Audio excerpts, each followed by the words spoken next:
বাড়িতে বসে এবার আপনিও হয়ে যান রিপোর্টার। আপনার এলাকার রাস্তা বেহাল, রাজনৈতিক তরজার জেরে ধুন্ধুমার আপনার পাড়া, আপনার কাছের কেউ কি প্রতিবন্ধকতার বিরুদ্ধে লড়াই চালিয়ে সফল হওয়ার স্বপ্ন দেখছে?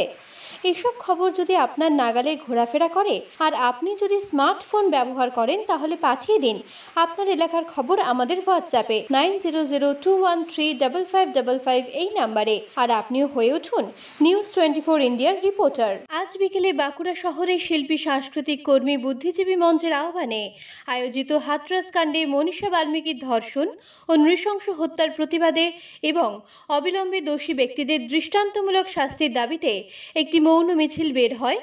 মিছিলে পা মেলান শহরের বিশিষ্ট সাহিত্যিক, নাট্যকর্মী, পরিবেশ আন্দোলনকর্মী, বিজ্ঞান আন্দোলনকর্মী, শিক্ষক এবং সংস্কৃতি কর্মীরা।